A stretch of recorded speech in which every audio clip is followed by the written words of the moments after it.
Our next speaker tonight is, a lot of you I think are here actually because of her. She is the editor for Sex and Design magazine, of which I'm a contributor. Veronica Christina. You guys have to bear with me. So I'm going to speak to you about a subject I might know a little too much about. The all too easy downward spiral yuppie douchebag of drugs. The American Psycho, hey, let's take another trip to the bathroom, hipster candy. Maybe I can chalk my runny nose up to allergies again kind of drug. The bright white promise of a high so great that overdrawing your bank account doesn't seem like that bad of an idea. And hey, while we're at it, let's get an 8-ball. I mean, we'll probably just do a little bit tonight. We'll save the rest for later. His stuff's supposed to be really good anyway. But it's never what they promise, is it? The 70s rock star Keith Richards high, that Scarface bury your head in a mound of white powder high, the Charlie Sheen hold up in his hotel room with a hooker for days high. Instead, it's endless phone calls to a dealer who promises 15 minutes that turn into an hour. Some guy named Phil who's been up for 3 days and shows up 6 blocks away in a rental car he changes every week. It's $50 for a gram of powder that hasn't changed price since I was in high school. Either we're all snorting Drano at this point, or inflation somehow hopscotched the drug industry.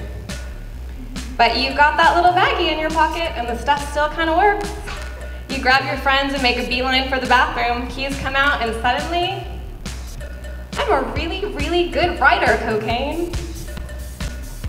You know what? I'm pretty fucking funny, cocaine.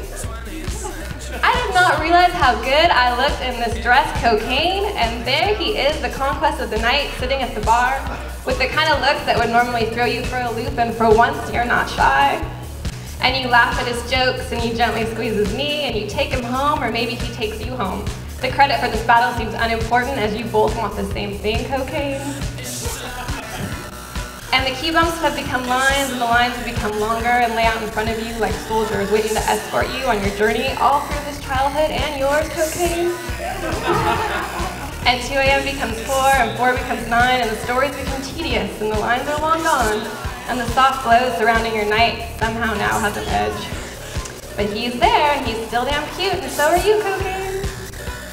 And your mouth is endlessly dry, and you kiss the kiss of strangers who have somehow shared a night.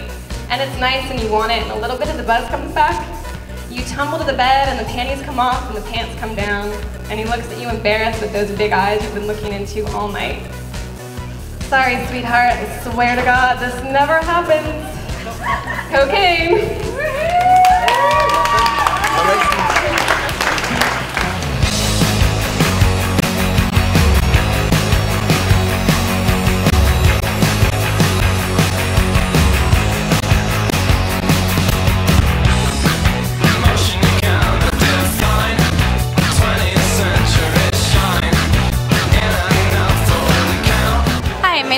Kate, and I'm the literary curator for the Summit Cafe in the Mission District of San Francisco. Summit is a new cafe that just opened. We're also an art bar, and my position here is actually running a literary program, which is pretty unusual for a cafe.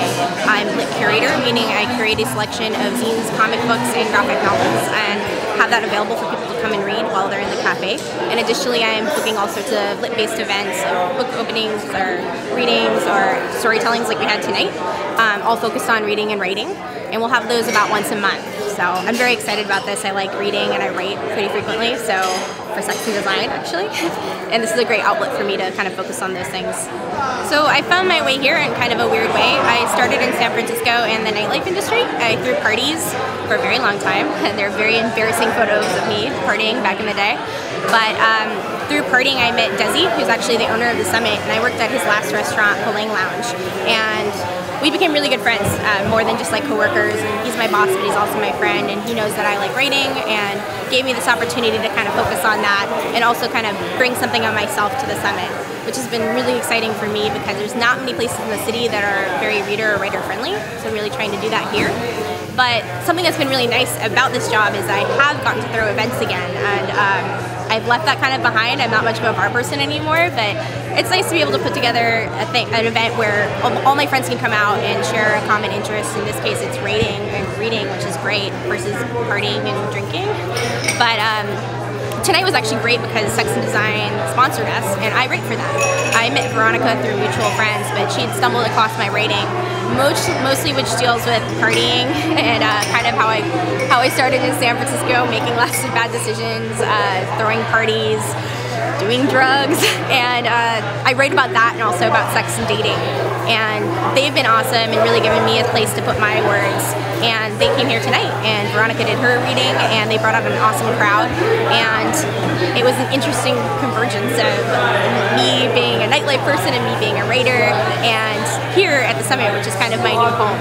The Summit is kind of the baby of a lot of different people I've been friends with for a very long time. The most important one of those people being Desi. And he, like myself, actually started in the nightlife industry. He actually was a techie before that, but we both really liked our parties and going out and having a good time. And we've kind of gotten older, and the Summit was a little bit more of a grown-up approach to that common interest we have in bringing friends together in a shared space.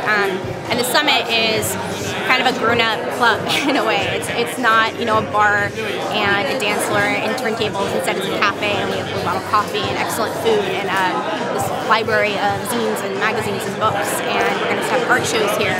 And it's much more grown up than like the bars, the clubs that we used to spend time in. But it's interesting coming through. You see the same people that I used to see at the bars I used to hang out with at a few years ago. And there's definitely kind of a Summit family that was born out of like the Pulang family, which is Desi's old restaurant where I actually worked. I was a hostess. So the Summit was Desi and a lot of the people who are actually involved with Pulang Lounge, which was a Filipino restaurant and nightclub in the Western Addition area. And they closed down about a year ago. It's not very long ago, actually.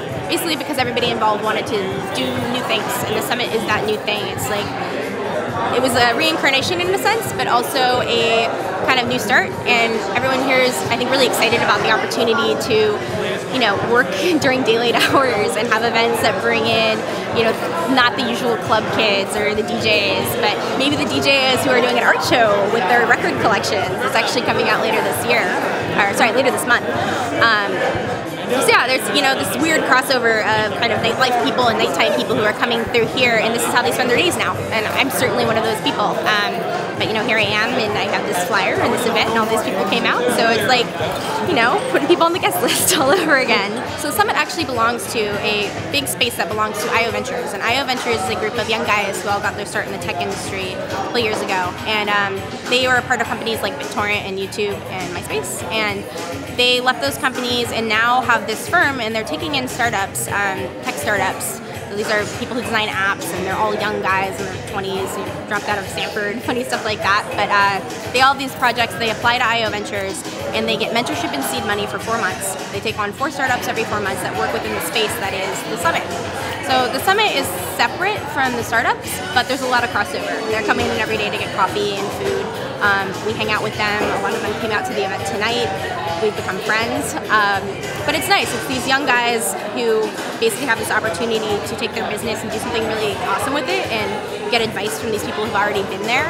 And they're all working within this one shared space. So I have no background in the tech industry, but there's these awesome guys who are programmers and designing apps, and you know, learning from them has been really interesting, and they come at me and want to know what I'm doing with the literary program here, and there's this great sense of community within the space. So IO, it's nice having them here. They're really awesome guys and really inspirational, and that they, you know, they're young and they've done so much, and they've done stuff that really matters. I know my background's in the nightlife industry, and I see a lot of people get stuck in that. So to see people who had these great careers and now are taking in younger people and helping them build theirs is awesome. And I'm very curious about it all, actually. We're always very interested to see what's going on the other side of our Summit wall and who's doing what and what's happening. I'm really excited. This is kind of the opening night for my plans for the Summit here in our literary program. I think next month we're probably going to be having a zine release party and definitely some other readings and maybe a storytelling. Really, it's kind of whoever comes my way and has a suggestion, so please get at me. But yeah, I know at very least every month we'll be having at least one event relating to the literary program. We're going to have an art show once a month. And additionally, hopefully some smaller events from time to time, just so people can come in and talk and see the space. We're still sort of figuring out how we're going to use it, which is fun. And for me, I've been really caught up in doing this, but I'm also writing still. I have some stuff that needs to go up on Sex and Design. And additionally, I'm working on a website of my own that hopefully will come to fruition sometime soon. It's kind of me burning the candle at both ends. I didn't go to bed last night and I'm still here, so I'm pretty proud of myself. But basically just want to hold it together, get my events out every month, get literature in the library, and also hopefully put out some literature for people to read on the internet and maybe some published stuff soon. We'll see. Again, Kelly Kate, literary curator for the summit, and I hopefully will see you guys